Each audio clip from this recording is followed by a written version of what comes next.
Hello, namaste, ladies and gentlemen.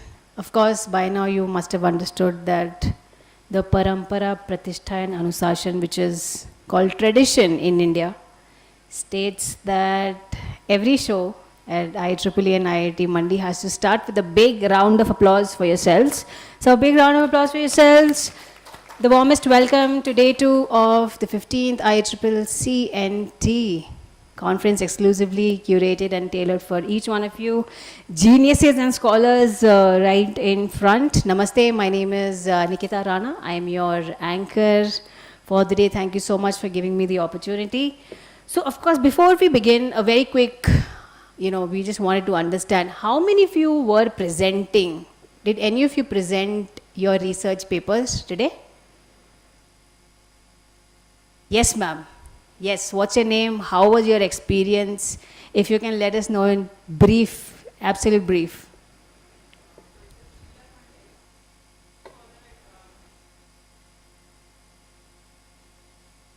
Wow.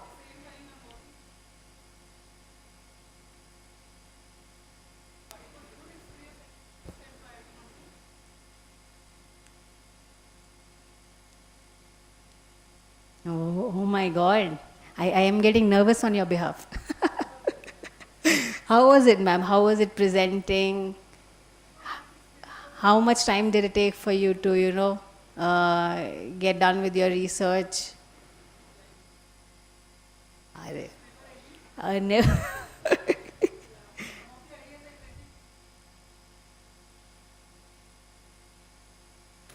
Oh, fantastic. Thank you so much. So you've come all the way from Mumbai? Great. Thank you. Thank you so much, ma'am. Thank you so much for your presence. Anybody else who was presenting in the morning or yesterday? Okay. Now, I see a lot of familiar faces. Some of them are pretty new. The gentleman right in front of me, sir, it's safe to assume that you may not be an Indian, but Indian by heart. Yes, the gentleman right in front of me. Yes. You're Portuguese. Can you please stand up? Can we have the mic, please?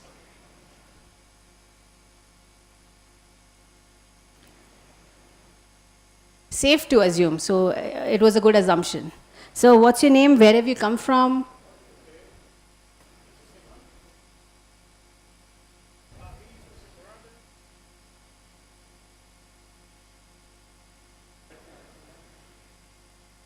I see that your introduction is already given.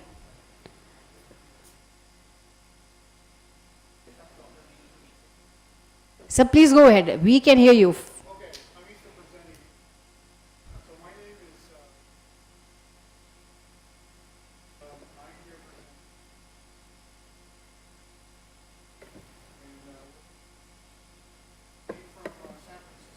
Wow. Dr. David, you've got stiff competition, by the way. Yes, yes, you do.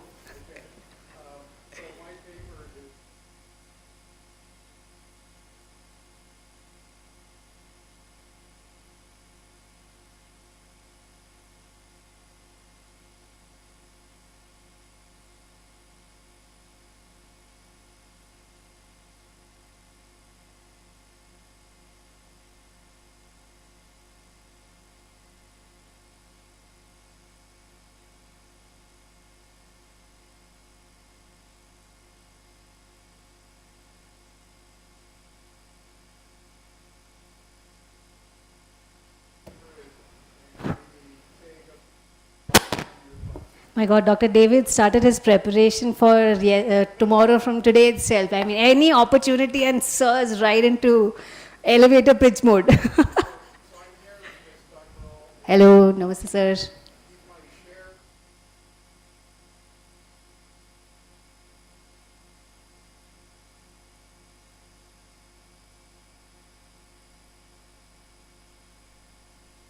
Absolutely.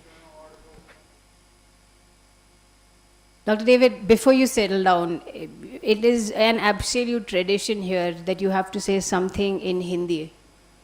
In Hindi. Is there anything that you've learned which is acceptable in public that can be said? then let's not. Then give us the opportunity to teach you. So can all of us, yes, we should stick to what is PG 13 and 18. Can all of us teach Dr. David how to say namaste? So in India, when you greet, 1, 2, 3, namaste. Everything is a yoga thing in India. Thank you so much, Dr. David. Thank you so much, sir. What a pleasure to have you. Thank you so much for coming all the way from San Francisco. So the leadership from IEEE, would San Francisco be further from where you are? I just want to understand whether Dr. David is somebody who's traveled the maximum number of miles. Dr. Prakash? Oh.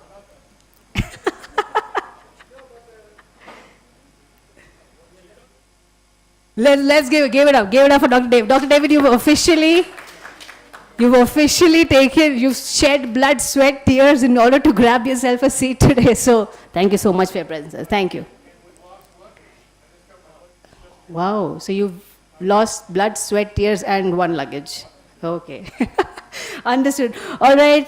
So yes, of course, ladies and gentlemen, of course, day 2, it has to be as interactive as possible. Today is all about giving you a front row seat to experience and the future of technology. So how about we start off with felicitating and presenting a token of appreciation to the leadership, requesting Dr. Prakash to kindly come on up. Dr. Prakash, we request you to kindly come on up.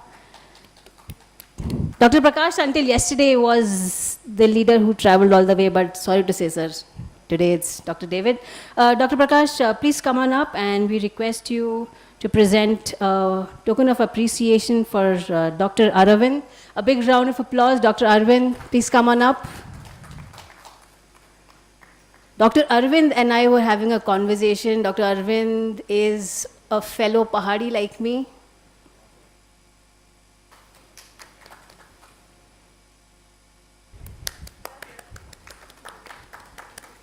An academician with 8 years of experience, you're teaching now. I can just, Dr. Aravind, I can parrot everything that you'd said. So thank you so much for coming in. Thank you, what an honor to have you. Request you to please take a seat. Next, we'd like to call on stage Dr. Savita. Dr. Savita, thank you so much for your presence, ma'am.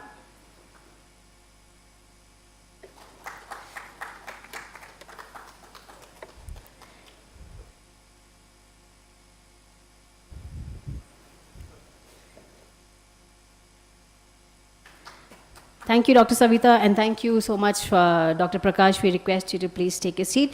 Next, we'd like to call on stage Professor Varun Dutt. Professor Varun, we request you to kindly come on up and present the next set of heartfelt mementos, starting off with Dr. Kalpesh. Thank you so much for your time and your presence, Dr. Kalpesh. Dr. Kalpesh, where have you come from? Are Mumbai? Yes. Amchi Mumbai, just like me.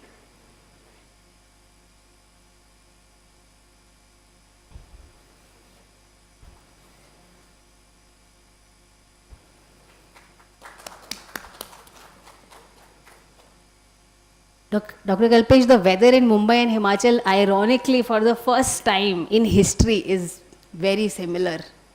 Very similar, sir. Extremely hot, both the areas, but not a problem. Next, we'd like to call on stage Miss Anita Yadav. Miss Anita, thank you so much for your presence, ma'am, and requesting Professor Dutt to present a token of our appreciation.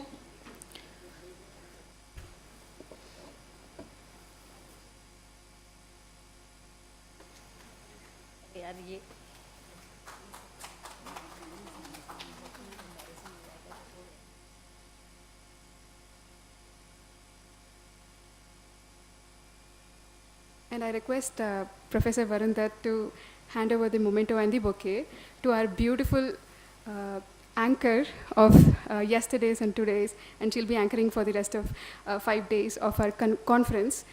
And she's Nikita Rana, Miss Nikita Rana, founder and CEO of Nikita Rana Media Group Private Limited. And she's also been awarded recently BW Business World, India's most popular MC. And we welcome her. Thank you so much.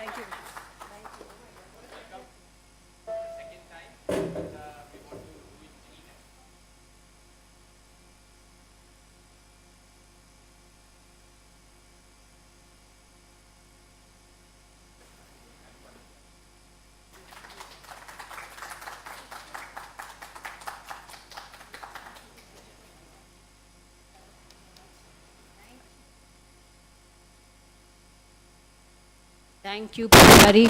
When Priyankari mentioned the beautiful anchor, I thought there's somebody else anchoring as well. They hired some other anchor. But thank you, Priyankari. And thank you so much, Professor Varun Dutt. I think this reminds us of the animals that surround us in the forest.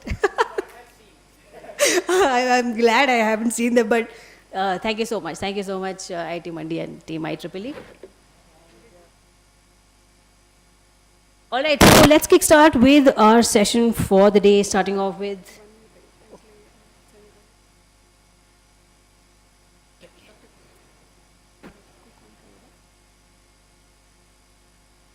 Requesting Dr. Prakash and Dr. Dutt to please come on up again. Few more, we request Dr. Bharat to kindly come on up. Thank you so much, Dr. Bharat, for your time and for your presence.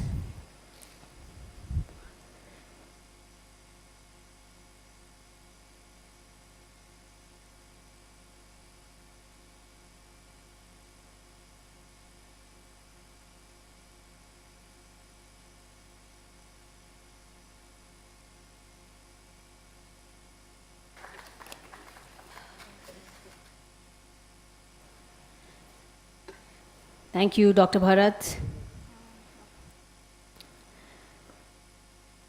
All right, so let's kickstart with our day 2. We'll start off with a very educational discussion and a presentation by Wiley on journal and special issue calls. All right, so just to give you a brief, not that Wiley needs any introduction, but just to give you a brief about Wiley. Wiley journals are esteemed publications that encompass a wide array of academic disciplines, providing a platform for rigorous and impactful research across the globe. Renowned for their commitment to quality and innovation, Wiley journals serve as vital conduits for disseminating cutting-edge scholarship and advancing knowledge in fields ranging from natural sciences and engineering to humanities and social sciences. What a pleasure to have Team Wiley with us, and I'd like to call on stage Ms. Anita Yadav, Content Acquisition Editor of Team Wiley. Ladies and gentlemen, a big round of applause for Ms. Yadav. Ms. Yadav, thank you so much for your time and your presence, and yeah, stage is all yours. Thank you, Nikita. Thank you for the introduction. So I am Content Acquisition Specialist in Wiley, and prior to Wiley, I was working with Pearson. So I have around roughly 15 to 16 years of publishing experience, and I am joined with my colleague, Kalpesh. He's working as a Content Acquisition Specialist in Wiley, and prior to Wiley, he has worked with Elsevier and Springer. So Nikita has already told you what Wiley is, and I think most of you already know about Wiley. So it's a global publishing company. We are into journals, books, and also other educational products, digital educational products. And right now, today, we are going to talk more about journals.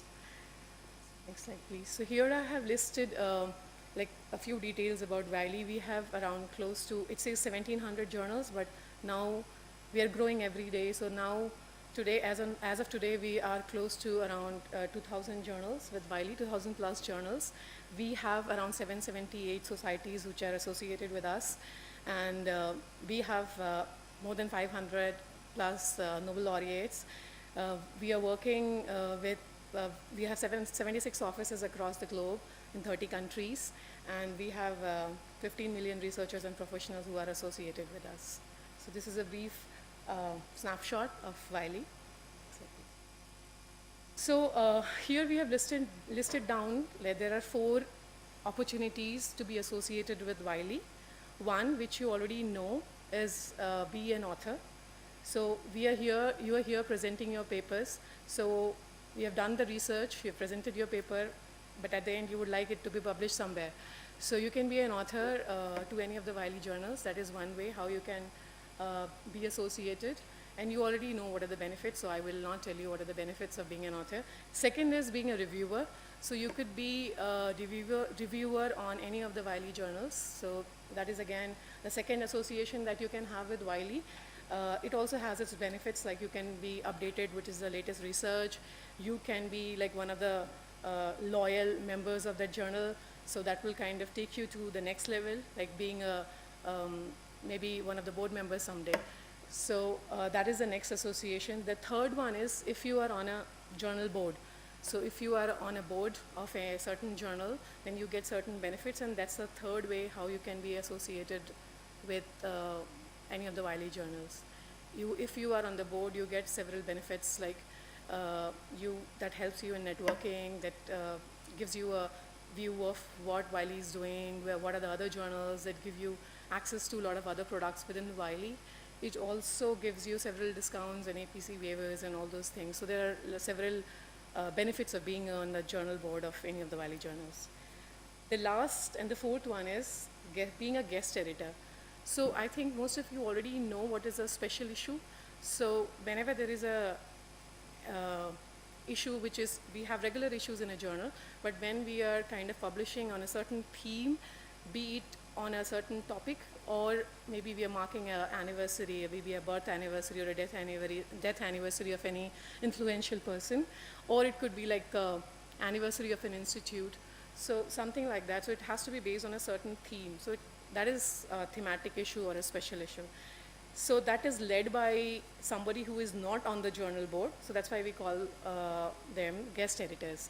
So the fourth way how you can be associated with the Wiley journal if you are not an author, not a reviewer, or not on the board, is being a guest editor to a special issue.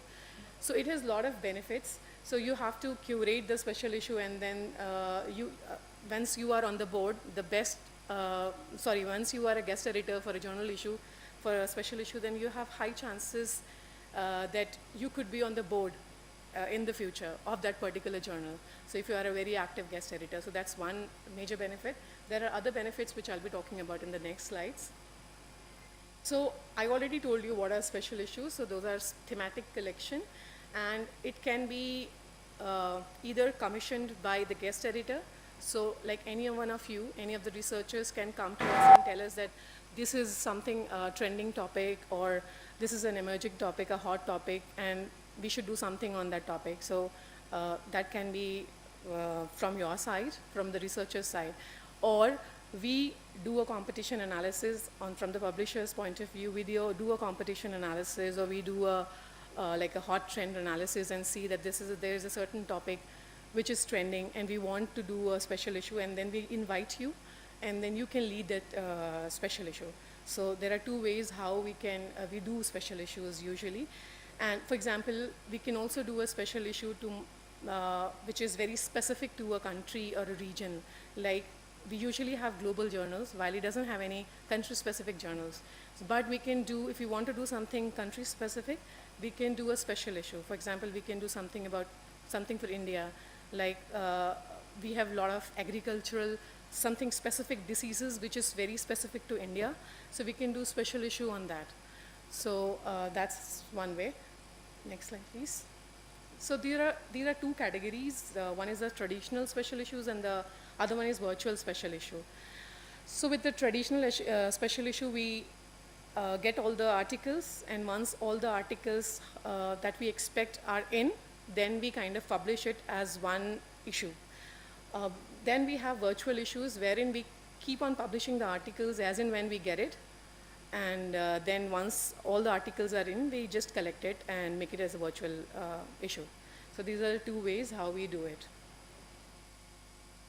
So this I already discussed it with you, that we can do special issues on emerging topic, hot topics. We can also do based around a conference. We can also do special issues on like series, like women in certain field, like AI. And we can also do country or region specific focused special issue. And so these are the reasons here we have listed, like why we need to publish in special issues. So there are studies which has shown that articles which are published in special issues are cited more, and they're also downloaded more. So that is one reason, is a major reason. So I think the data shows, within Wiley, the data shows that the articles which are published in special issues are 10% cited more and 20% downloaded more than the articles in the regular issue. So that's one reason. Second is, for special issues, we have a dedicated team which can support the guest editors from the submissions, from the initiation to the end, the publishing stage. Like there's an end-to-end support which is given to the guest editors and the authors in special issue, which is not the case in the regular issues. And then you also kind of connect and collaborate with the team.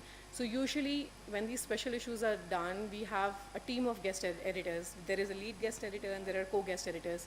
So there's a lot of collaboration which happens within this team. So this team can be given by the lead guest editor. I mean, the lead guest editor can propose a team, or they can come to us and we can help them to form a team, because we already have a lot of experts, so we can kind of ask them to collaborate amongst themselves. If they are working on the same subject or the same theme, they can collaborate amongst themselves and they can work together. So that kind of gives you more opportunities of networking and collaboration.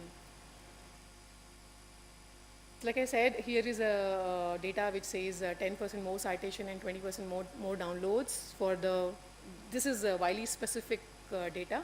And then you also get network expansion if you do special issues. And then we also have targeted promotions. So regular articles which are published in a journal, we don't promote those articles, but then the articles which are published in special issues, because special issues are promoted, so articles also get promoted. We do special promotions on various social networks. We do promotions on like WeChat, for example, that is a country specific. So we do targeted promotions for special issues. So that way the outreach is even more. Next slide, please. Here there have been a lot of some apprehensions around special issues, because in some of the institutions people feel that special issues are invited, so the peer review process is not as what it is for regular articles when submitted to a journal. But that's not the case. It's just exactly same as regular issues. We go through the same rigorous peer review and everything, all the process, everything remains the same.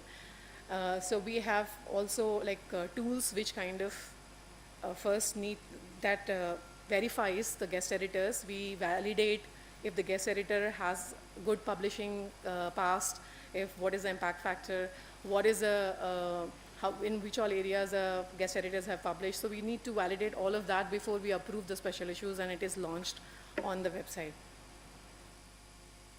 And I have listed few of the benefits which are given to the guest editor. So I've already mentioned about collaboration and engagement. And one thing which is mentioned at the last is open access waivers. So if this special issue is for an open access journals, and country like us in India, we cannot pay the open access fee, because for a typical Wiley journal, the open access fee is somewhere close to $2,000 to $2,500 US dollars, which is huge for us.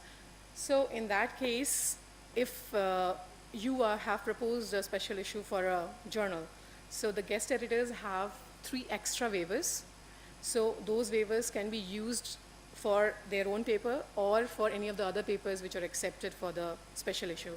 So that is something which we do to encourage submissions from countries like India or like developing countries where we don't have enough research funding. So that's one more benefit of doing a special issue.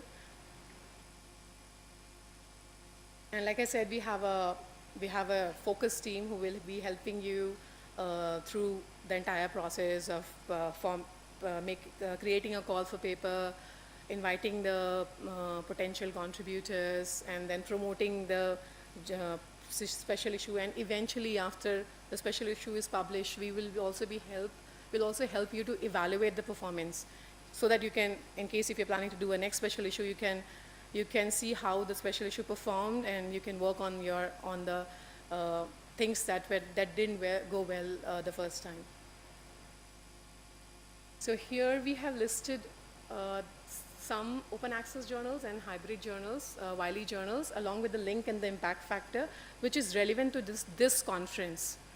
So you can go and see that these are the journals, and in case if you plan to submit later on any regular article, you can just visit these links. We can share the slides here, and then you can take the slides from here, and you can go through the links.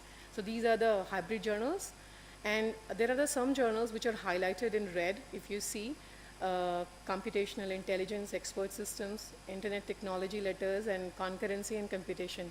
So these journals we highlighted because the aim and scope of this journal fits to the conference a lot. So you should definitely go through the website of this journal and see if this is relevant to your research, and then in case if you want to submit to these journals. And we also have a lot of ongoing special issues, like I said. So we have also linked the call for papers. These are the ongoing special issues for these journals. So you can just go through all these pages and see if you want to submit a paper in any of the special issues. We have, at the end, we have also given a barcode. So if you scan this barcode, it will take you to the page where all the list of journals are given along with their open call for papers. And you can just go there and see if there's something relevant to what you do, and you can submit your paper to that call for paper. And we have also added, the next slide, we have also added the list of journals to the open. So in case if you're clicking a picture, we'll just wait for 1 minute so that you can scan the barcode.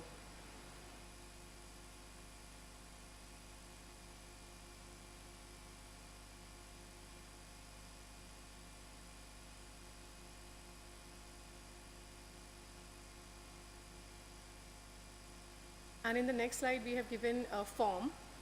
So in case if you are interested in contributing to any of the Wiley journals as an author, guest editor, reviewer, so do fill this form. This form will be automatically, once submitted, will come to us, and we'll reach out to you. And you can, we have also given our email IDs at the end. So in case if you have any questions, you can reach out directly to me or Kalpesh. And we also have given some useful resources like Wiley Author Services, and Wiley also has some open access accounts. So I'll just quickly tell you what is this open access account. So Wiley has signed read and publish agreements with around 76 countries globally, and that covers around more than 2,700 institutions. So the researchers who are based in these institutions, they don't have to pay the article processing charges, which is applicable to the journal, to the articles which are submitted to open access journals.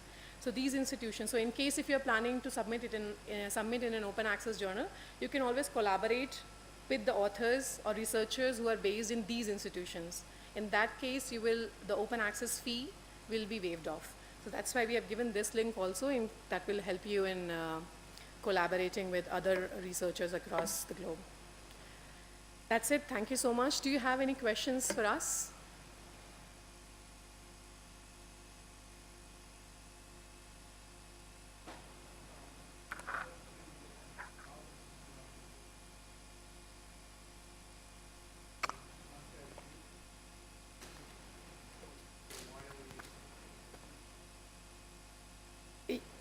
Yeah, so you can go to the website, and there will be some contacts which are listed there. So you can write to that contact also. If you write to me, because we are here in this conference, I'll also, if it is relevant to me, the journals that I am managing right now, so if that is meant for that journal, I'll take it up. If it is meant for some other journal, I'll forward it to the publisher who is managing that journal. So whichever channel you go, that's this kind is of what I more want to in know. person. Thank you and for that offer. like, Yeah, thank you for that offer. Yeah. Yeah, that's it. I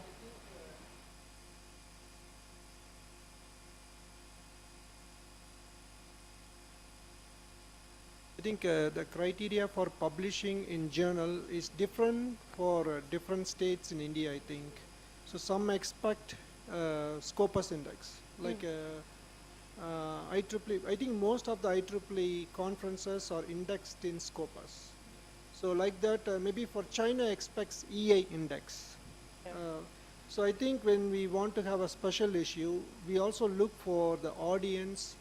Some people, they just need a journal, but some universities' requirement is it should be indexed in certain things, EI, Scopus, something. So maybe when we go for that, maybe audience-based, we have to look for a special issue. If all the audience are Indians, then maybe their indexing requirement may be different. If it's all are Chinese, then EI index is the expectation of their country. So I think that makes a difference when we announce a special issue. Yeah. So most of the journals which we listed here, most of the journals are, in fact, I think all of the journals are indexed in Scopus, Web of Science, EASI, the minimum, the indexing which is required by most of the researchers or researchers across the globe. So these journals are indexed in. I think in the marketing material, if we are able to put that, I Yeah. think that Yeah. will be more clarify for a lot of the That's a good authors. suggestion because mostly we focus on impact factor. So indexing, we kind of don't mention it upfront. So that's a good feedback. So we'll try to mention the indexing. I'm also. not sure what is the requirement for North Indian authors and South Indian authors. I think South, you require Scopus, right, sir? Yeah. So this is, I think, bare minimum. So most of the, almost all of the Wiley journals are indexed in these three: Scopus, Web of Science, and ESI. Yeah. Yeah. Yeah. These three are the basic. So for the proposals, if you're talking about special issue, regular paper. So for regular paper, we need at minimum 2 reviews, 2 positive reviews, 2 positive reviews.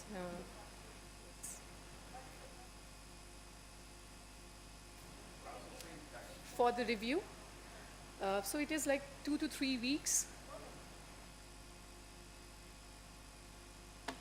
Okay. So it depends on the journal because every journal has a different process. So, but on an average, if I have to say, it takes around, say, 3 to 4 weeks. But then it depends on journal to journal. Some journals are very fast. So, and also it depends on the subject. In physical sciences journals, the peer review process is very fast. But for health sciences and the life sciences journals, the peer review process is a bit slow. So it depends on the journal that you're submitting to. Yeah, the special issue is faster. It's faster because there is a deadline. So there is a submission deadline, and then we have to publish the special issue in a stipulated time. So the peer review process is faster in special issues. Yeah. Yes. Yes, this is a very good question, very relevant one. So we are kind of working on how we can, the papers which are submitted here, how we can do some kind of collaboration so that these papers are published in a special issue in any of the Wiley journals, the journals that we listed here. So we cannot publish the same papers because those are going to be in IEEE Explore. So we need 50%, there has to be change. 50%, yeah.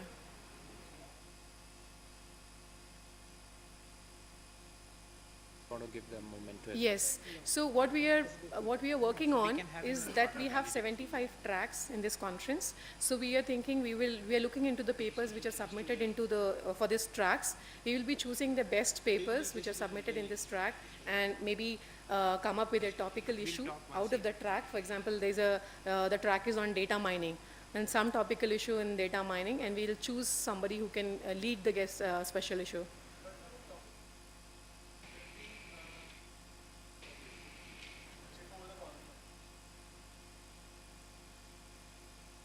We don't need the title of the paper, we just need the title of the special issue, in case if the paper is going to be published in the special issue.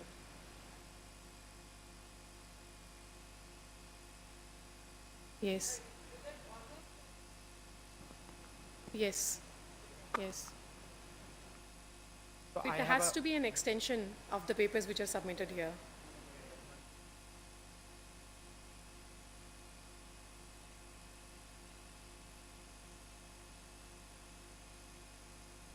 Yes, in open access journals. Yeah, and actually every journal is working on improving the turnaround time. So what you experienced maybe 2 months back, your experience and next month is going to be totally different because that's something which is pain point, and every publisher or journal is working on improving the turnaround time. So we want that we give the feedback within 2 weeks as soon as the paper is submitted.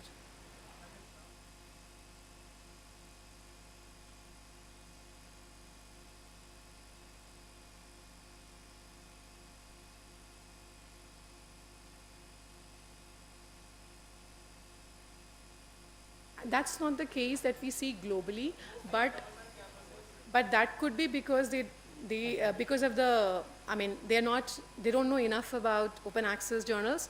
There is slight confusion around open access versus predatory. So because the authors have to pay a article processing charge, and these predatory journals also charge to get the papers published. So that's why people get confused that what if like this is a predatory journal.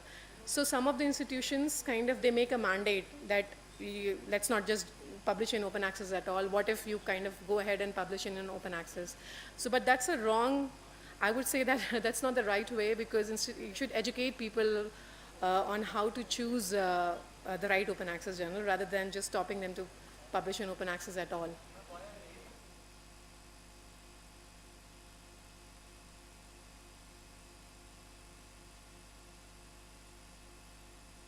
Okay.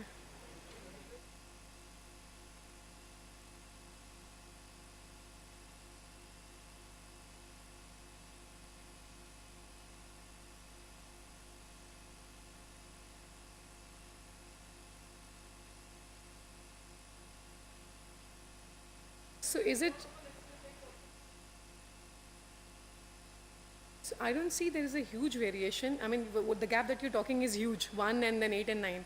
But usually that's not the case. If it is open access, still it goes through the same peer review process. If it is a hybrid journal or a regular subscription journal, it also goes through the same peer review process. So I don't think being an open access kind of reduces the peer review time. It may be because of the journal, how the journal operates. It's not because it is an open access.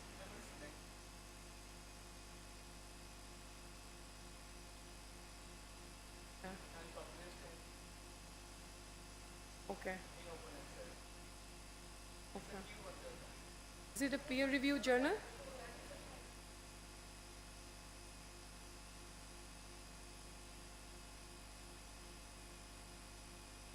Okay. I'm not sure about if they go through the peer review process or not. I have, we can, Yes, yeah, sir. I have two questions. One question, maybe for the benefit of all. What is the process for applying for a special issue, number one? What is the process for applying for an editor position in a journal, number two? And third, do you have a differentiation between gold open access and diamond open access? There are two flavors of open access. Gold open access is where the authors pay. Diamond open access is where somebody else pays. It need not be the authors. So do you have this kind of concept in Wiley? So you can Yes. go ahead and explain. Yes. Thank you. So the first question about how do we, if you want to submit a special issue proposal, you can reach out to us, because we are the ones. So if I have a certain set of journals which I handle, so I handle mostly all the open access journals in engineering, maths and statistics. So we have team members who who handle journals in health sciences and life sciences. So since I am here, if you send me your proposal, so what has to be in the proposal is you have to have a tentative title. You need to also mention what should be the tentative aim and scope of the special issue. And you also need to mention who are the guest editors. So there has to be at least 2 guest editors, like 1 lead guest editor and minimum 2 guest editors. And then you could also mention when will the submission start, what would be the tentative submission deadline. So these are all something which tentative. So once we receive it, there will be further discussions on it, how to revise it, how to improvise it. So you can send it to us. Your second question was, Regarding editor positions in journals. yeah, you can reach out to us for that. We have a separate team which is called editor engagement team. So that team is responsible for hiring board members and hiring editor-in-chiefs and deputy editors, associate editors on a journal. So, but then we are looking after, we go into institutions and meet people. So we are the ones who kind of reach out to this team and tell them that this person is eligible and he has published so many papers and relevant to us. So kindly hire the person. So they do the contracting, all those contractual thing, but we are the ones who recommend them. So you can reach out to us for that as well. Your third question was about gold access and diamond access, right? Yes, the Yeah, so difference. for gold access, we don't have something called diamond access, but we have something called as TAs. It's called transformational agreements. So, like I said, in the last slide I have mentioned, and I told you we have around 79 agreements with Wiley as of now. So there, Wiley signs an agreement with the institution. We have, right now in India, we have 8 agreements with 8 institutions, which includes IIT Kharagpur, NIT Calicut, MAHI, or Manipal Academy of Higher Education, BITS Pilani, all the campuses, and Geetam, and then few other institutions, DAE. So all these institutions are covered within this transformational agreement. So what is transformational agreement is, it's also called as read and publish agreement, where this institution signs an agreement with Wiley that all the authors will be able to publish in such so and so journals, open access journals or hybrid journals or whichever journals, and they'll also be able to read these journals. So access to read and publish as well. So the authors will not have to pay. Yeah, so via email, I know you have contacted us. If you can send me the information on the third one, Yeah, I'll do we that. would like to try it out with our institution, specifically the library here. It may be useful because several of the Wiley journals our authors are publishing, our professors are publishing. Yeah. So it would save some Yes. money here. Yes, because Because- anyway, IIT Mandi would be paying a subscription to read those journals. So Yes, instead of lot of just money. paying for the reading, it's better to pay for reading and publishing. Yeah. So it's always a better choice. Yeah. Regarding this question for Arvind, see, somebody has to pay. So whether the author pays, the university pays, so the journal has to earn its money, okay? So it's not that open access is bad or this is bad. Even if you published in a closed source, the library of your institution will pay 1 crore of rupee or so to get subscription. So it's basically how you look at it, but from Wiley, they are not going to suffer a loss. They are a profit-making company. So you have to kind of see the economics here. Who is paying? Yeah. Thank Yeah, you. so either the author pays, the institution pays, or sometimes the country pays also. So we have national level agreements also. For example, in Germany, we have deal agreement with all the institutions in Germany. So they just need to read and publish. They are free to read and publish. Yeah. Thank you. Thank you so much.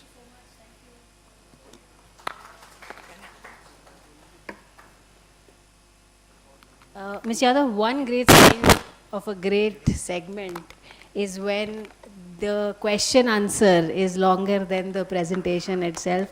What an engaging session that was, and how bravely you've tackled all these questions. I mean, this entire row in a line was just throwing questions one after the other, which just proves, right, their interest in Wiley and your great session. So thank you so much for your time, Ms. Yadav. Yet again, thank you. Thank you for coming in. Thank you for educating us. A big round of applause for Team Wiley. Thank you so much, sir. Thank you. Thank you, ma'am. Gee, thanks. Ladies and gentlemen, you know, we always say at IIT Mandi and IEEE, we've taken an oath to present to you the best of the speakers because you deserve nothing but the best. And, you know, just taking an, now that we've taken an oath, we're just implementing it. We have a great panel discussion by none other than Major Madan and Dr. Daniel. Wow. Two extremely hardcore research-based leaders wanting to come in and fill you up with a lot of gentlemen, whenever is it that you're ready, we request you to come on up.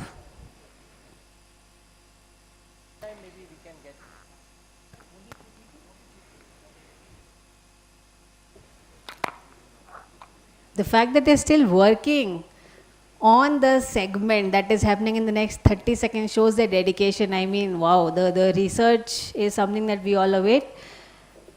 Major Madan and Dr. Daniel, a big roaring round of applause. And gentlemen, stage is all yours. Jai Hind, of course.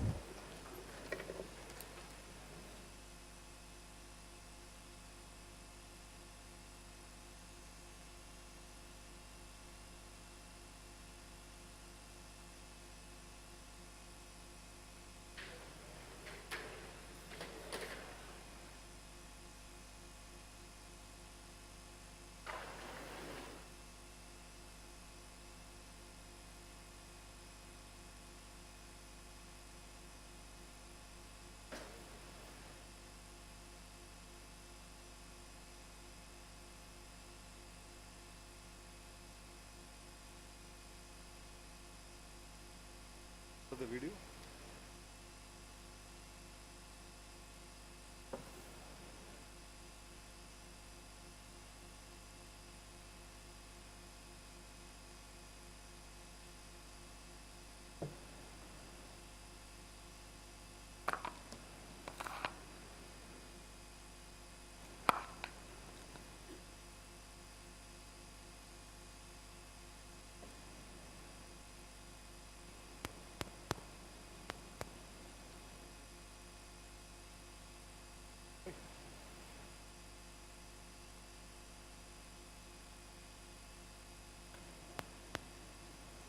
Good afternoon, everyone. Jai Hind, and I know it's a post-lunch session.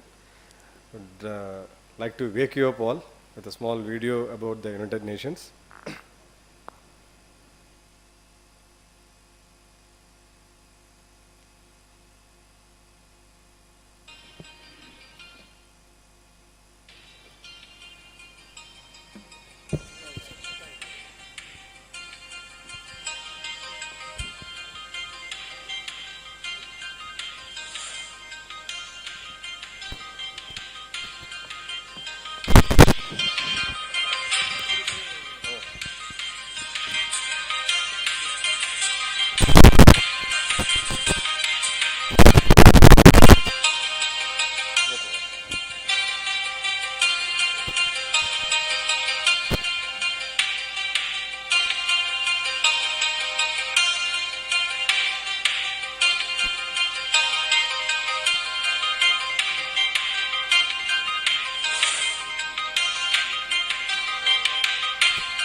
Greetings to all. This is Dr. Daniel, Senior Advisor, USI, United Service Institution of India, India's oldest defense policy institute, started in 1870, soon after the Geneva Convention established in 1864. And till that day, till today, we are engaged in national security, geopolitics, and protecting India's interest across all the verticals, including science, technology, innovation, humanities, law, and UN affairs. Now, quickly we get into one of our vertical. I'm a senior advisor, rendering my support in UN affairs. And United Nations have been saying, engaged in more than 72 missions across the globe for peace. And India engaged in more than 85% of the global mission. And more than 4,000 people have been killed in this process for the global peace, and India have lost 177, and till date we have sent more than 275,000 soldiers. And till date, right from 1948, till date, no fallen soldiers, memorial wall have not been raised. And India have taken initiation, and only in 2023 it got materialized. And now may I encourage all Indian and global citizens to stand and pay respects to the fallen peacekeepers.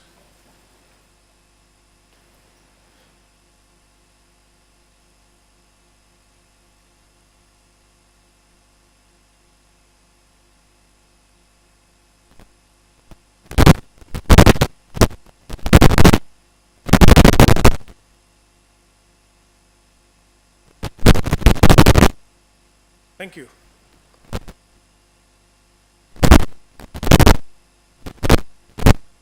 Tentatively around 18th century, when the global masters who captured the world had gone through the conflict of management, the colonial management, and they come into a concept called Concert of Europe. And that's a time, tentatively 120 years, they have been engaged, repeatedly engaging in peace treaty to ensure development, peace, science, and technology. And they've miserably failed, and at least Code of Conduct of War have been come to an acceptance only in 1864. That is called Geneva Convention, which is still in practice. Soon after the Geneva Convention, Ethiopian king have been breached some of the agreement with the British, and then they have arrested the ambassadors of the then British and some of the Christian missionaries and civilian, and the then Indian British Arch sent the Madras regiment to release those people, and the expedition have been done. And once they came back, in the expedition, tentatively 40,000 animals have been shipped, 28 to 30 kilometers of railroad, and engine, and soldiers, camp followers, and logistics. A huge, small city moved to East Africa coast. When they came back, they started the institution.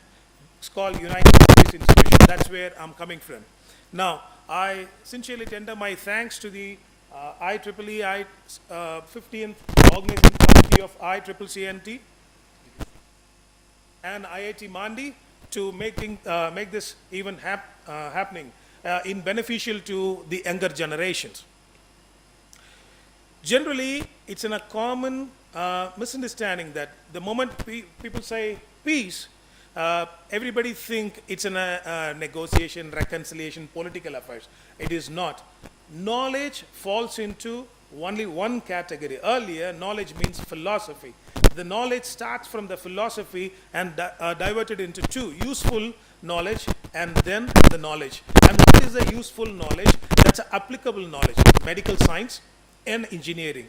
Anything other than medical science and engineering is called simply a knowledge. And that falls into the philosophy, sociology, and all other affairs. However, over a period of 18th and 19th century, we already got into today's streamline. How multilateral agencies are heavily rely on technology. United Nations do have, to be quickly present, the global structure falls in, village level administration in every single country. And then the provincial level or a state level government. Then national level government, and multilateral in continental level. Then the global level, which is United Nations. Now, whatever the segment, everyone talks about the governance of multiple factor, this society.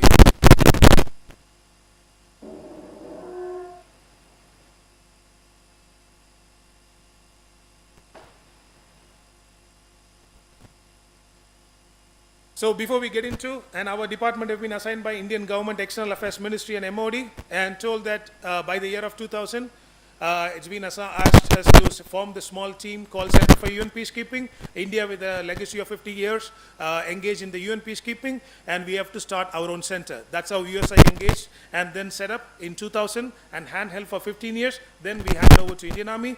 We still support with the knowledge, research, and furtherance of peacekeeping. Today, we are an autonomous institution. Now, every single society functions or governed not with the local law, local governance, rather the global governance goes to the every single person. And today, every institution of society is governed by the Sustainable Development Goal. And Sustainable Development do have 17 miles. And where it start, when it start, we'll get into that. Early, tentatively around 1960, when China engaged in the, setting up their own sustainability, they faced tentatively around 80 million deaths around. And that has leads to a lot of discussions. And from that moment onwards, the health and various other science leaders have come together, started talking about GMP, good manufacturing practice. And from that 1960 onwards, 1970s, another turn happened. The huge scorching its sun war across Asia and in middle of Europe and in Africa come to end, and then the limit of growth ambition. And these two have a shape, and finally, by 1991, Agenda 21 have been formulated. This formulated to eradicate poverty, combat environmental damage, and to combat the disease. This is the 5 basic. However, this treaty in United Nations is not a binding treaty, is not a governing treaty, it's not an enforcing treaty. It's a voluntary treaty, 1991. At that moment, many governments participated proactively, some not, some do not have the ability to participate. So their human index, health index, many parameters have gone down. So what happened after 1991? 2002, Rio 10, they started taking stock of the outcome of governance. Then later in 2002 and 2012, they decided, let's make it little more participatory with a regulation. And that's where they identified, and unfortunately there were so many wars from 2001 to 2011, and by 2012 there were so many, every government have one way or other in the forum accepting the scenario. And that 2001 to 2015 is called, governed by the guidelines called Millennium Development Goal. This is not participatory, this is not optional, this is however not enforcing. And today, 2015 got into the today's phase called Sustainable Development Goal 2030. This guideline is going to prevail till 2030. By 2025 to 2027, there will be another treaty will be planned, and that is for 2040 or 2045. We don't know. And that's where we need the engineer, leaders, thinkers, researchers to come and proactively express and contribute and give your technical expertise for the better world. Now, what if someone do not follow this? In the whole world, any society for the matter, it falls into 5 layers. This is the 5 marriage and family, which is the basic foundation. Every country do have this institution. And then the faith or religion, it's a personal one, regulatory, non-enforcing regulatory agency. Then education, science, technology, and for individual skill to move to the next institution, economy. This is the most powerful but silent institution. Now, if you put the clutch in this institution, every single human being in these below 3 institutions functions will be controlled. And who decides this economy control? It will be governed by the law. And who govern? It's a Sustainable Development Goal by United Nations for 193 countries. Now, how the clutch have been placed on the economy is called ESG, environment, social, and governance. Today's industry, or tentatively any engineer for the matter, any science scholar for the matter, post finishing the engineering, post finishing the technical studies and research, want to get into an industry, want to get into a corporate, or to start in a small corporation, or to start in a medium enterprise, or in a small enterprise. Wherever you go, you start as per your aspirations, but you are governed, guided, and also within a layer of enforcement, ESG. If you do not follow in your company environment, social, and governance policy, none of the institution can get finance from the banking institution. So in order to get finance, it is not only your company is sustainable, profitable company. Earlier it was called credit line. That credit line era is already over. Over by 2004. From 2004, 1994 to 2004, preliminary observation of the treaty. 2004, the treaty has been got into the table, and 2014 till it's been observing state and implementation status. 2014 to 24, it's in the hardcore implementation stage, and next 5 years it's in the amendment stage for till 2040, which means the student who is studying here 4th year, tentatively by 2024, he born in 2004. By the age of his 36, mid of his career, will be decided by someone who is sitting today in UN. Whatever they are going to decide in next 2 years, it's going to decide the fate of these boys and girls. And that's where we need the engagement of technicians, engagement of the engineers, engagement of the space science study scholars. You have to create. Now, when you prepare the issues, when you identify the industrial level issues, identifying the implementation level issues, when you identifying the sustainable development goal implementations in family, in destruction of family, or in the refugee management. When the war happens, family shattered, migration happen, they become a refugee. And the human management, the whole administration, all the engineer are working towards the implementation, successful implementation of sustainable development goal. None of the institutions in India, 43,000 colleges, and particularly 4,000 engineering and polytechnics do not study about implementation of new technology, new research to fulfill the treaty requirement on behalf of India or on behalf of humanity in the entire. So that's where we are lacking. We have to take ownership. I was talking with a gentleman, Dr. Prakash, yesterday night, pretty late. We were discussing what made the development countries developed, and developing country is in a present continuous tense.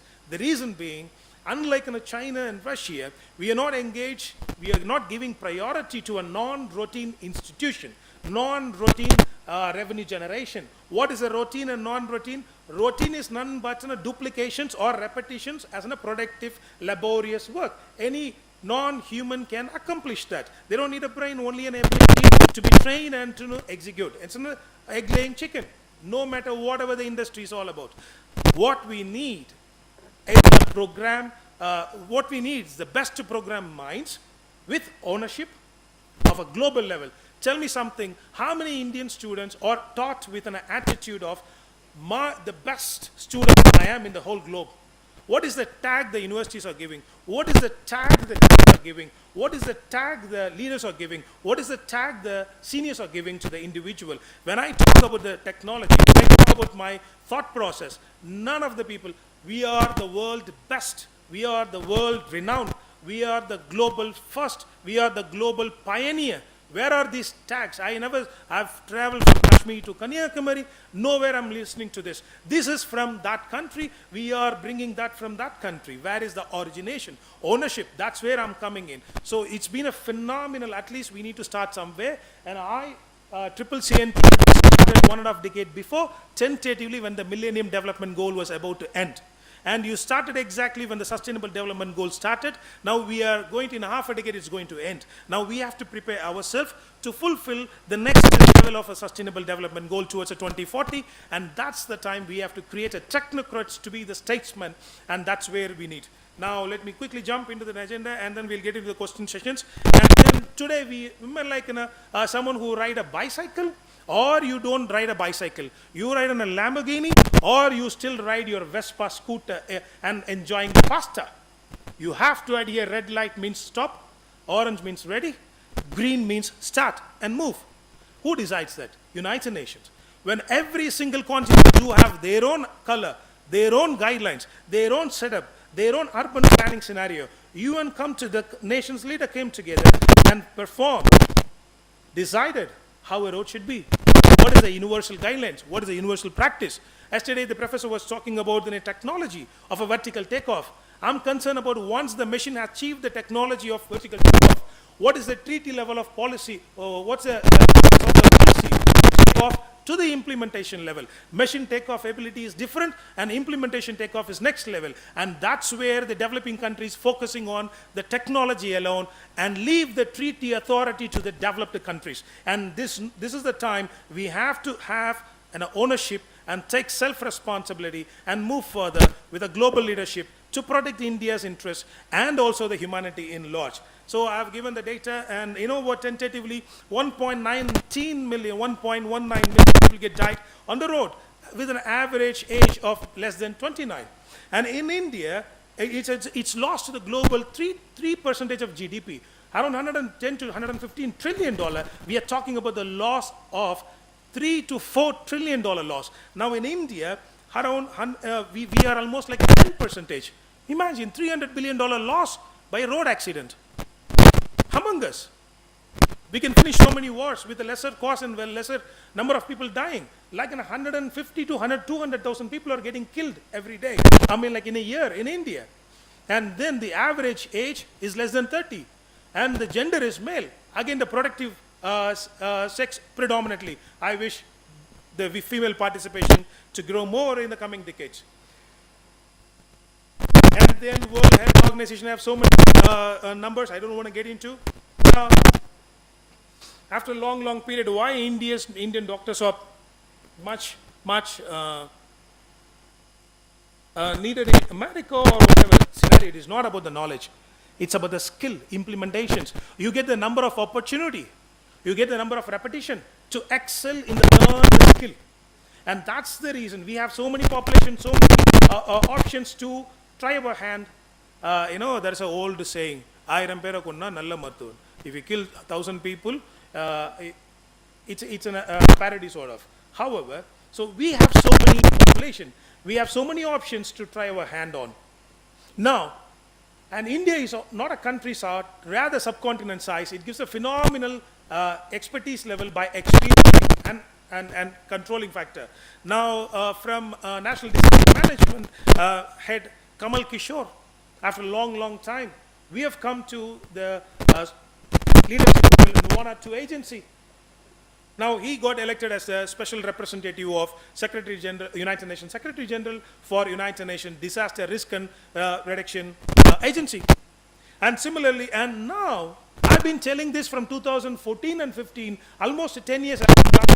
I've realized none of the citizens can become an impact creator until they become a part of the decision-making team. That's why I quit banking. I built a $1.4 to $1.6 billion tentative portfolio. I quit and moved to United Nations University for people and learned there the basics of the governance, and moved to India, quit all the options, and now I'm preparing, equipping myself associated with an autonomous institution and preparing myself to be launched as a statesman for my country and humanity in large. And now, 2024, UGC have decided disaster risk management is no more UN affairs, it's no more white man's job, it's also every human's affair.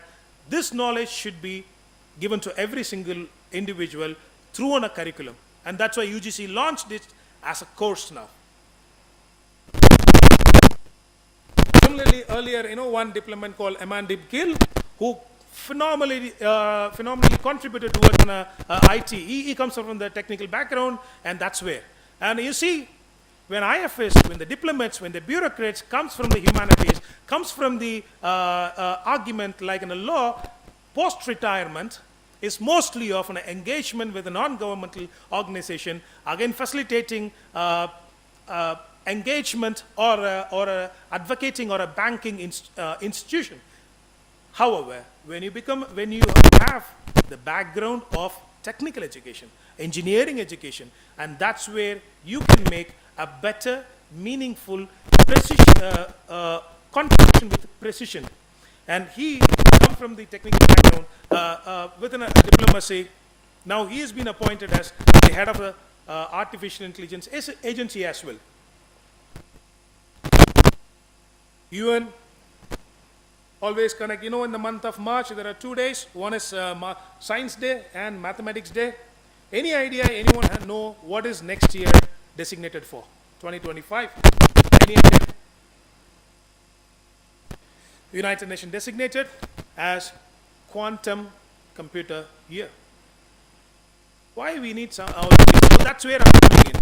You don't need someone to designate. Now, in 43,000 colleges, no one teaching about a multilateral agency. When I go and talk and frame the syllabus, and then I got in a treaty, UN Treaty Organization of Science, we are engaging with that. When I come to India, and I'm talking to some of the mid-level or higher-level institution heads, they said, are you recognized by anyone? We are the ones or the origination of knowledge. Once we identified the issue, take the ownership and lead the world. Do not expect someone to pat on your back. If they have the capacity, they should have done. They might strong, they are not bright. Never ever, students, never ever give up your brightness. Never ever give up your gut feeling. Never ever give up your good feeling. Never ever give up your good cause. Someone who's strong, look you down, put the hand on your shoulder rather than pat. Shirk off. Look at the God who created. If you don't believe in God, look at the humanity. Have confidence. Move further. I'm coming from the community where survival is the question. I'm planning about, in my early 40s, surely will achieve a status to write the treaty for the entire humanity. I'm a living example. I'm open to all by email and ICCNT. Any doubt, any official correspondence, most welcome. Thank you for this opportunity to the organizing committee.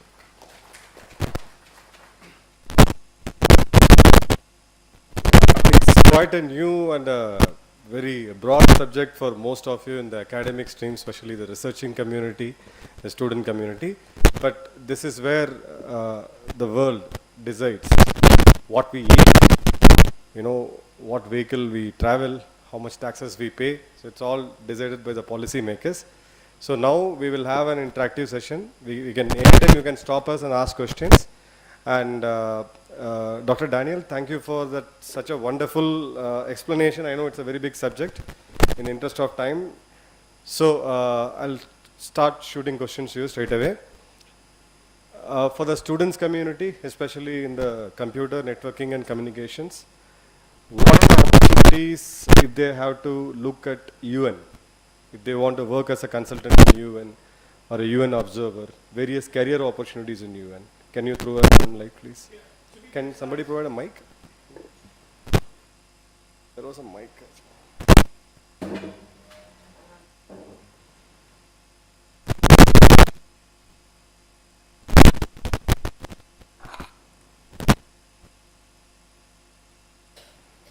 Hello. Hello.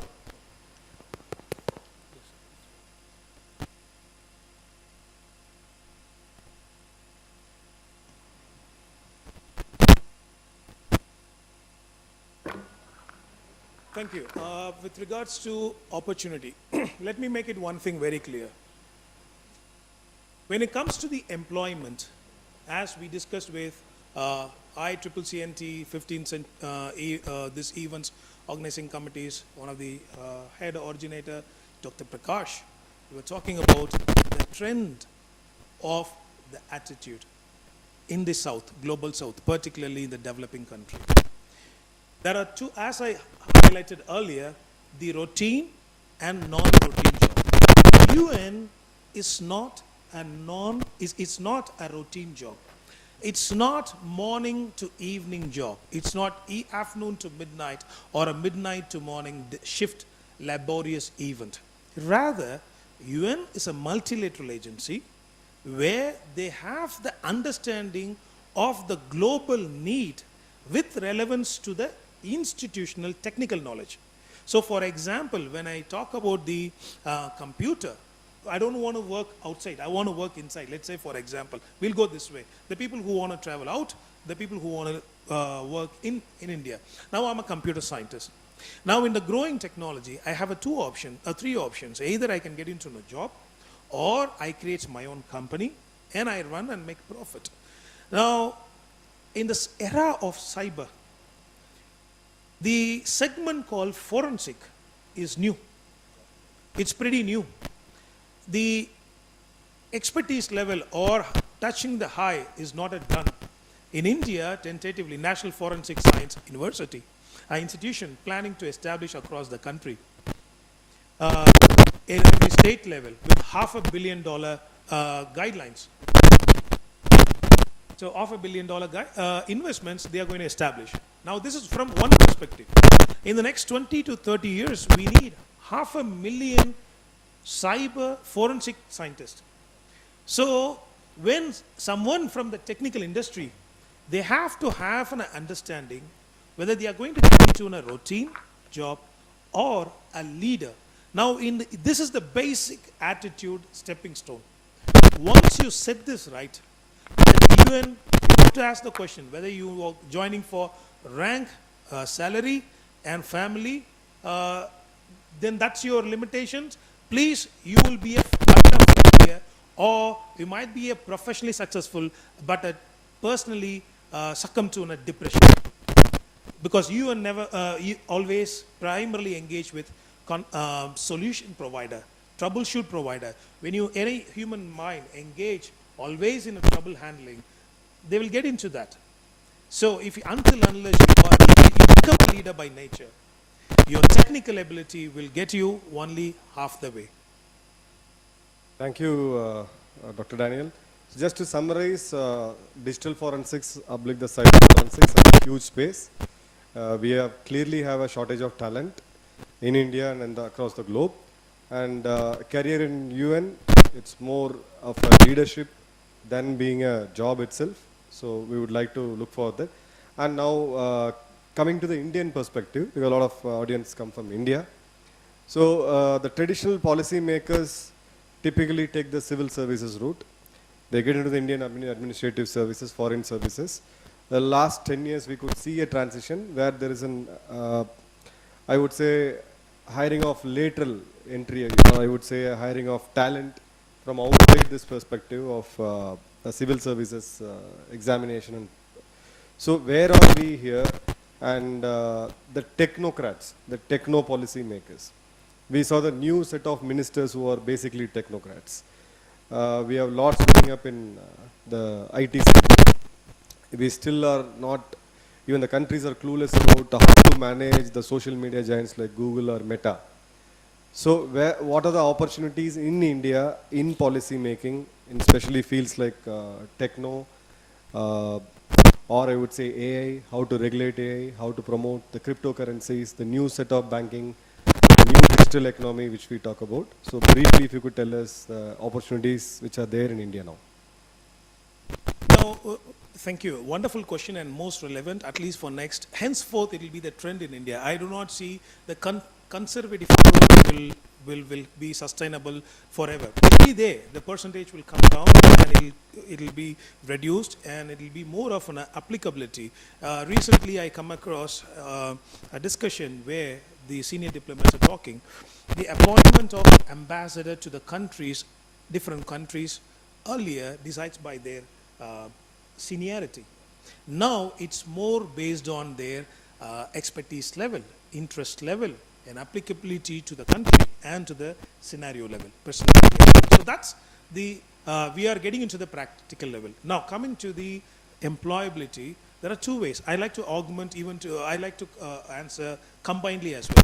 Now generally both in, because India is a civil service, if they get into, UN is an international civil service. Let me try to put it in the common zone. Now any civil service for the matter national or international, they get into a basic entry level or middle level after 5 to 7 years or 10 to 12 years of experience. Then they get into the lower senior level or go into the director level in UN or joint level in Indian domain. Now in this scenario, it's all not going to decide about your 10 years, 20 years or 30 years of contribution, but rather how many solutions you have provided. That is there. Now the professors of practice have already engaging in India. Now this is very much applicable to the Indian bureaucracy as well. And in UN, the post-COVID accelerated one vertical where you might have an existing regular job or a non-routine job. Still you can provide an advisory or a technical on your own pace by being a consultant in individual level or as an institution level to United Nations?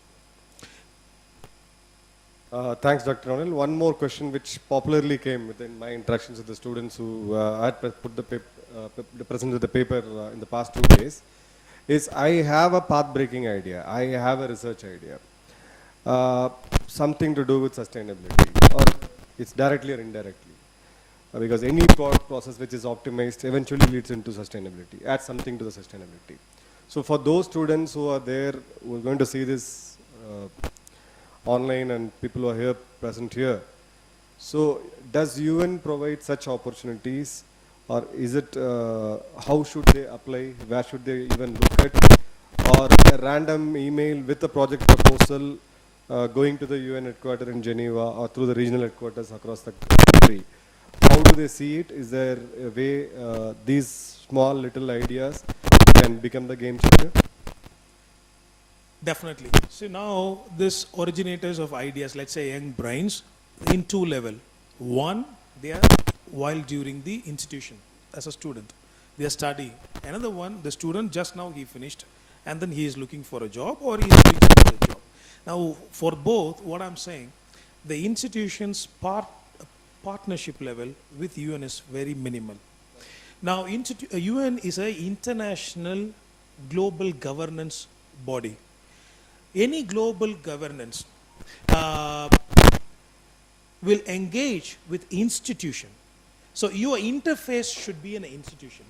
So every university, every college have to approach UN through UN academic impact. There is a vertical, there is an agency, UNAI, United Nations Academic Impact. Now any institution willing or any institution students, they have to approach their students' dean or to the respective head of the department to talk more on this and study more on this and apply. Then they will give a plethora of options to get exposed. For example, anyone who gets a new idea, it's because of two reasons. One, the limitations of my knowledge has the disconnect. Suddenly I identify the contacting point of my limited knowledge. I mistakenly perceive that this is a new great idea. This is actually he get reconciled with his own ignorance. That is one. Number two, in next level, real-time scenario with the student who got the basics right and over graduating level, they identified a genuine disconnect, and that can be developed into a research, and it can also to an advanced level it can be contributive level by being partner with you. There is a possibility. So hope this gets it clear. It's the institutions which has to partner with the UN. He has given the website as well. And now we are open to questions. We have 2 more minutes left. Any questions from the audience? Yes, sir. Thank you. What's great. Thank you. Sorry. Yeah, it was a great overview. We really appreciated that. So there is UN provide a lot of opportunities for academia. I was part of Duke University and we had like 500 million grant. We were cyber infrastructure providing UN. So I don't know how many Indian academicians are looking that way. So another way, second thing is, in US government, like IEEE play a major role advocating in technology area. So there was last month I'm the part of IEEE. I saw in many different areas this kind of voluntary services. So I'm one of the member where we educate, meet with all the governors, all the senators and congressmen, women, and all. I mean, we talk about, So what is the possibility? Since I'm a part of IEEE also, to speak on behalf of IEEE also here. So how can IEEE be a member or can help UN into shaping up this thing? I would want Dr. Daniel to answer this, and I would also want Dr. Prakash, because somewhere we talked about this. In our next conferences, we invite the UN delegates, the ambassadors of the respective countries here. Yeah.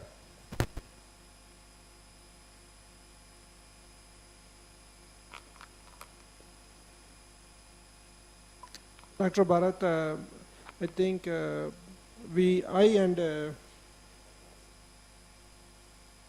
I and Daniel and Madan discussed about this. So it's a nice idea to include UN information to the like Indian scholars or global audience.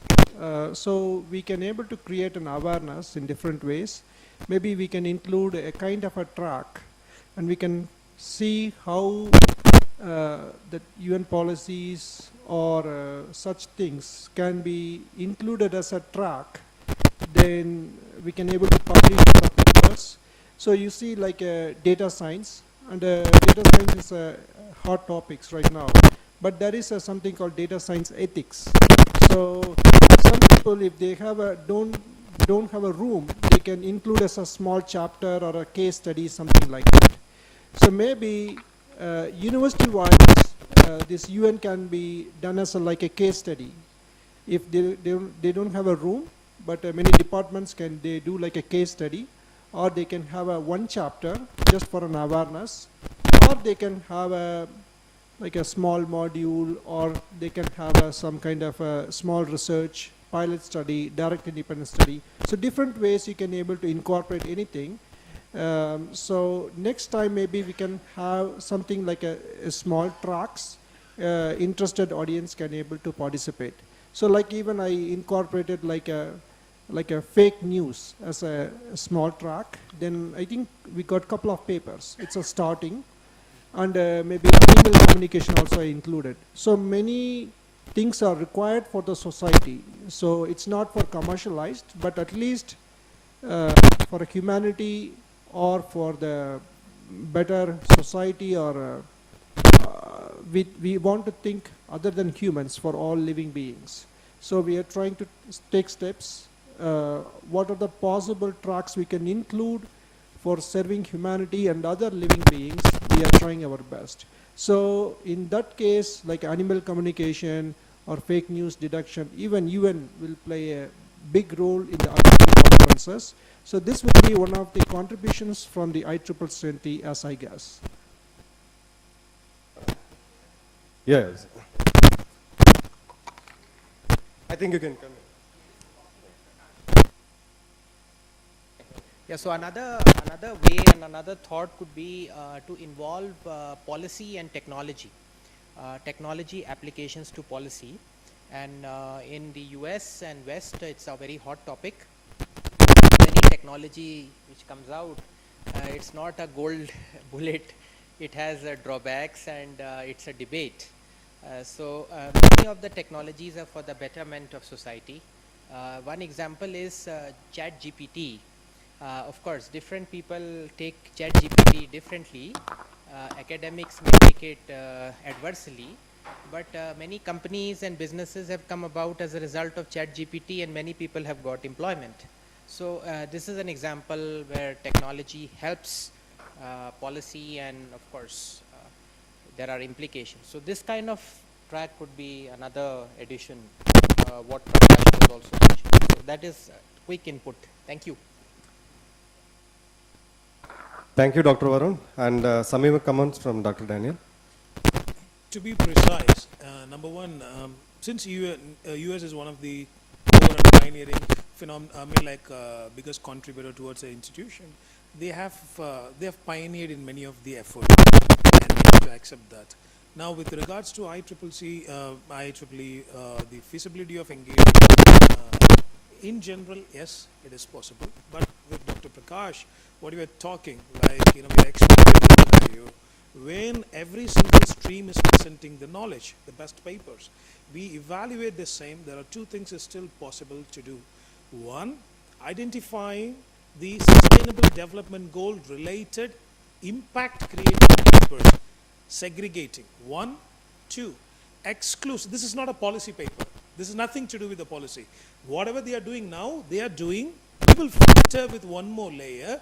Is it related to sustainable development goal? 1, 2. If it's what level of impact it can create with a generic approach to the entire globe.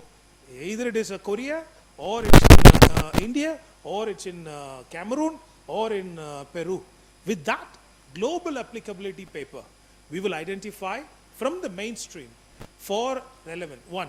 2, we are also planning to have one more vertical to encourage or to create a platform to be an interface of 4 streams, for example, STEM, law, humanities, and management and finance.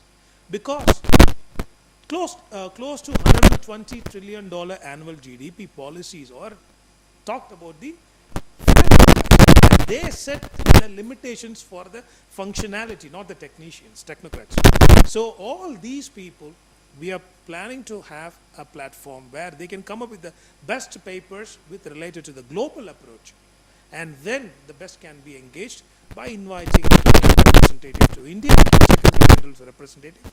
We can invite, or to the vertical head. It's very much possible. So specific and in general, it's possible. Thank you all. Do we have time to take more questions? No, sorry. We'll take it offline. Thank you, Dr. Daniel. It's been thought-provoking. Dr. Varun, Dr. Prakash. So in the next edition of ICCC-NT, I would encourage, I would push the researching community, the student community to think global, to have your vision globally. Some solution which works in India should also work in Africa, should also work in Korea. Thank you, and any comments?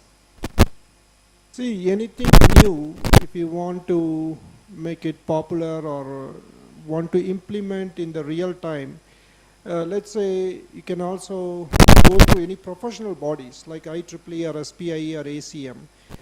If you think this you want to make it, you can ask IEEE, can I able to begin this as a new initiative or a chapter or some kind of section, or maybe a new society. So this may open up new doors for whatever you are doing, okay? So maybe you can come up with a draft. I want to start this as a new society, and this is going to create a new impact, and this many people is going to get benefited. So that may be a proper channel that you can start. IEEE is always ready to start. So maybe we can help you in that regard. Thank you so much. Thank you all. Thank you all. Jai Hind.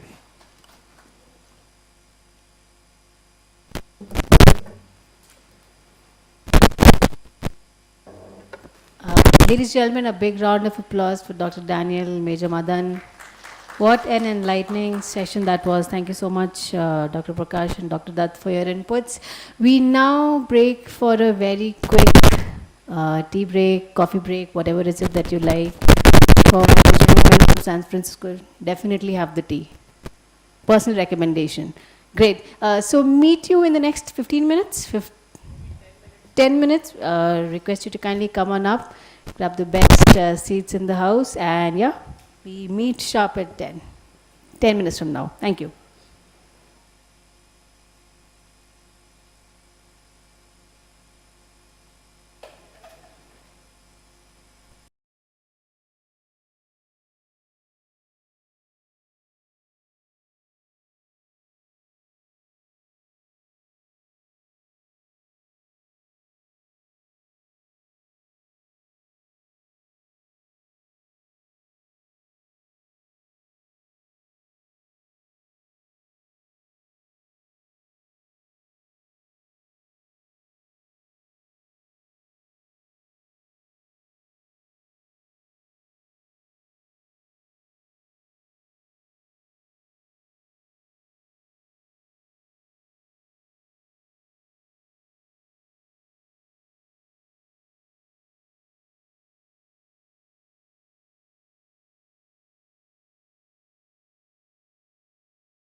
All right, so ladies and gentlemen and all the leaders assembled outside, we request you to kindly come on in. A very interesting panel discussion awaits, which is also the last segment of the evening. So can we have a big round of applause to that? What a day it was. Thank you so much for your time. Thank you so much for your presence, and thank you, ma'am. Thank you so much. So we request Ms. Prachi Garg to kindly come on up, and Professor Kamesh, leaders from very different part of the world, giving very contrasting and complementary feedbacks and sharing their experience. And of course, the moderator of the session is me. So this is going to be a great session because of you, definitely, but because I'm also there, I'll be a little biased. All right, so let's start. Yeah, it's or what I can do is I can sit here, I can stand here. I'll ask. It's okay. This one is working. Okay, it is. Hello. Yeah. Thank you.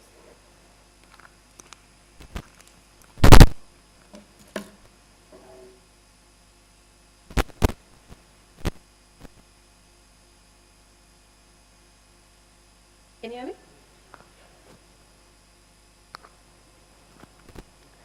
Okay. Okay, firstly,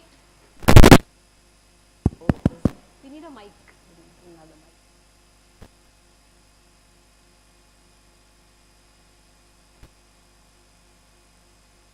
mic. Starting off with the very first question, right? How is it that, and this question would be for the two of you. I love the diversity, by the way, the topic of today is diversity and inclusion. As diverse when it comes to gender, when it comes to experiences that you have. So this is a great panel discussion. We're starting off with, ma'am, first we'll start off with you. How do you define both diversity as well as inclusion when it comes to definitely the organization that you are representing or belong to is Adobe? So for me, diversity and that, as you rightly said, that has been, the word diversity has actually evolved from me as I have kind of worked across the organizations. It primarily does not include only having the women workforce. In fact, it is the better word for it you can say is unrepresented world, right?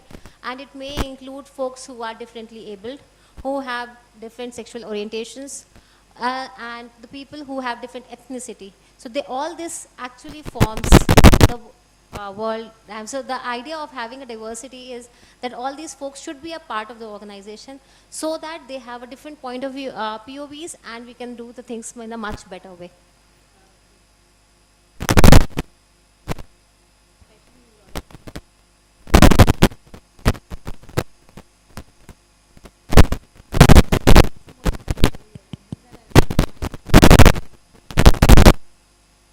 You anymore, we don't want to hear you anymore, but I will still continue. I will push along. That's such a great point, Ms. Garg, because what happens especially in the cultures that we see, right, when we speak of diversity and inclusion, they're like, oh, can't you see the 5 women that we've hired?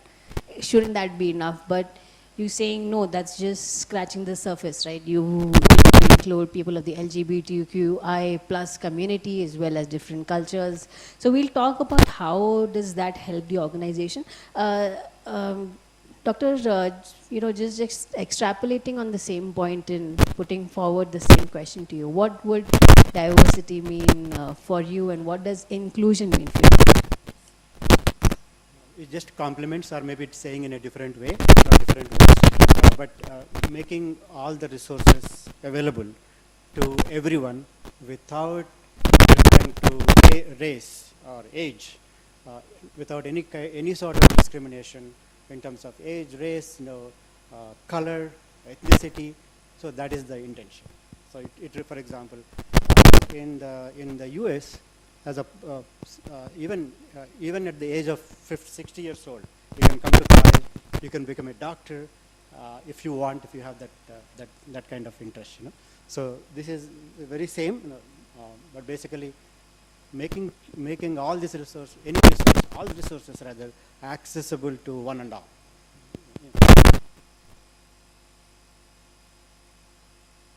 So let's sort of put forward a very important question, right? But why is it so important? Why not just have the same workforce, the same?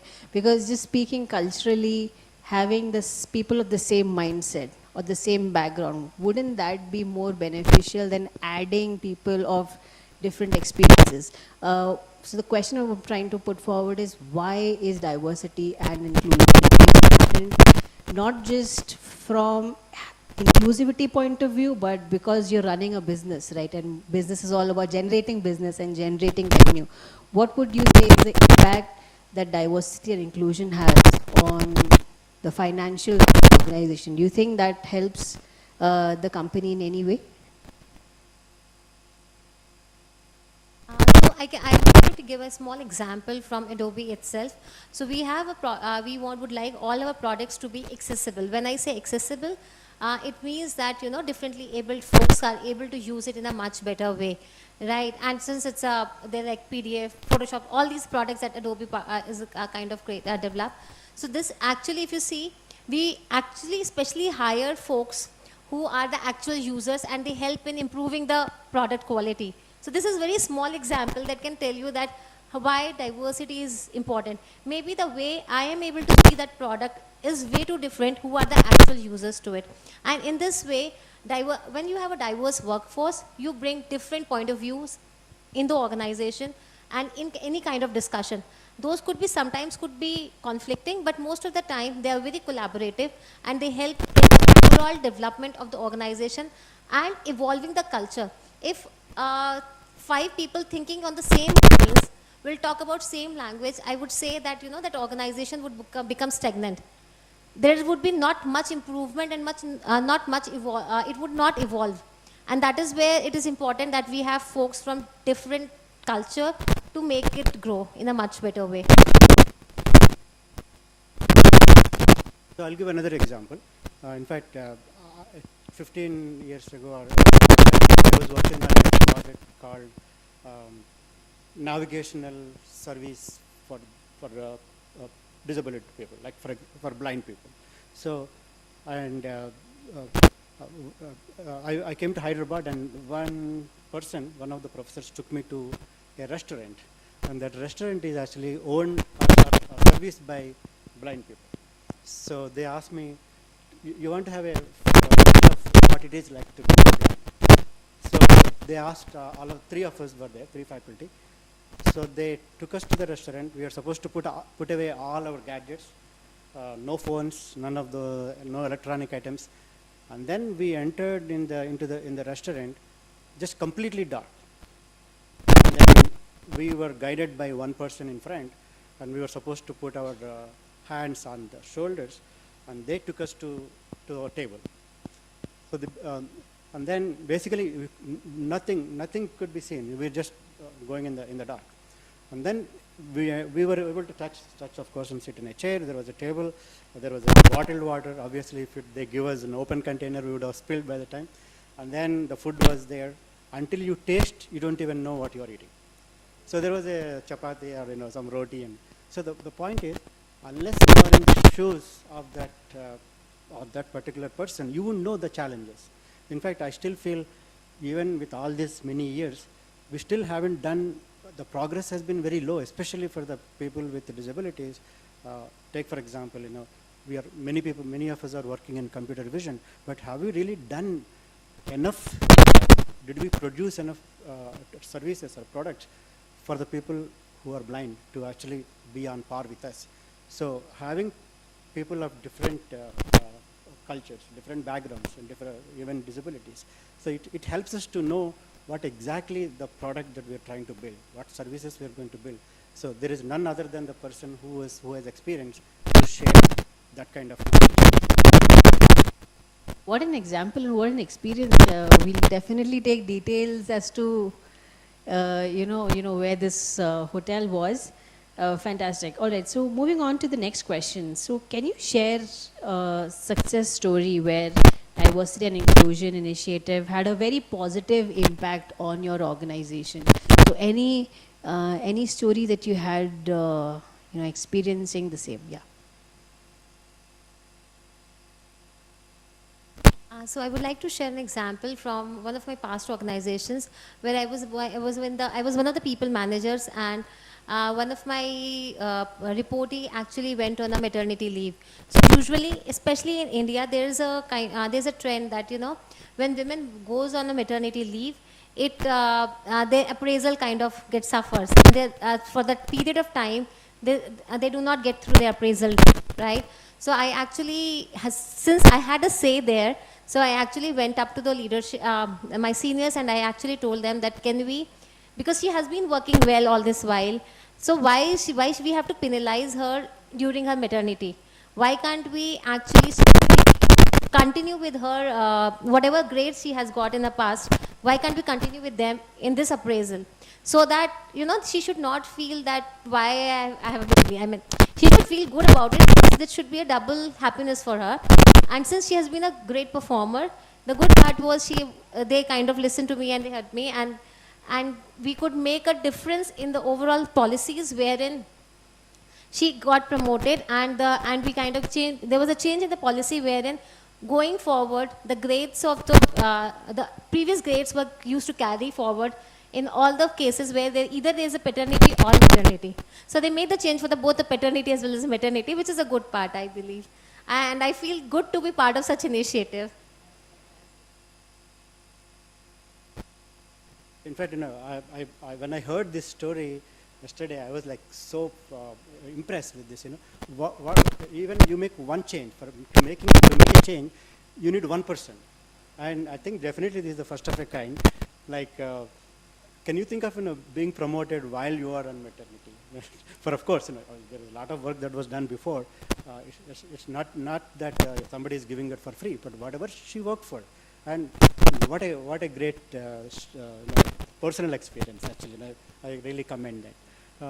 So I'll share my experience also. In fact, in the US, diversity, inclusion, and equity is a big factor. When we write proposals to the federal government, they specifically ask, what is the intellectual merit? What is that you're doing?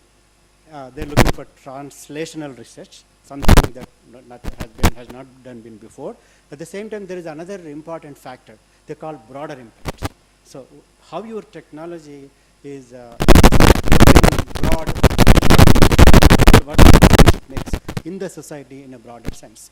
So one of them is like the product being applicable to not just one discipline, for many disciplines. That's one way to say, oh, the product has a broader impact. The second thing is they actually look for how we are encouraging underrepresented groups. So in the US, underrepresented group includes women, then African Americans, you know, because they didn't have enough resources, and they're still under the lower poverty level. And the third is Hispanics. So we see a lot of Hispanic people, but still the kind of job they do are very small, low-paying jobs. So basically, we want to provide those services. So what happens is, most of the time, it's on the legal sake. You know, they just say things and they write things. We do that and we do that, but it doesn't really happen. In my observation. So one thing that again, in my opinion, I think if you make a difference in one person's life. So I told the student that I hired rather. He's a Hispanic person. And then I already hired one person before. So we were able to apply for what you call internship. This internship is something special because it gives a lot of money. And then it also allows the student to go to the federal laboratory, in my case, Air Force Research Lab. I'll take him with me. So together we work for about 3 months in summer. So I took one person just because he belongs to underrepresented group. And then I told him, you just learn, don't worry about anything. You don't have to deliver anything, just follow my suggestions, just learn as much as you can. But then, and in fact, I will also describe the project. The project is understanding the orbits of LEO satellites, because there are so many LEO satellites being displayed. LEO stands for low Earth orbit. So when you make a call, if you know, for a cell tower, for example, when you go from one area to another area, the cell towers are going to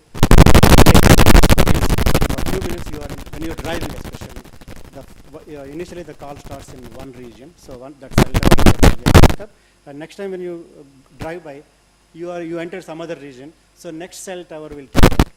So all the call information has to be transferred to the cell tower. It's called mobility management. But with LEO satellites, interesting thing is, the satellites only are there in the horizon somewhere between 5 to 10 minutes. So if you are using satellites to service your call, now this time the satellites have to manage the mobility management. That means your call is going through one satellite followed by another satellite. So that kind of problem, it's a deep physics problem.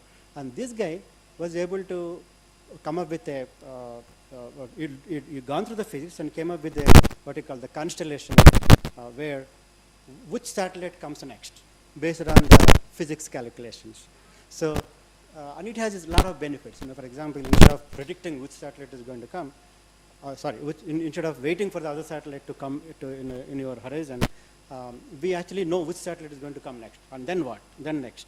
So this will actually significantly reduce the, what you call the call transfer time.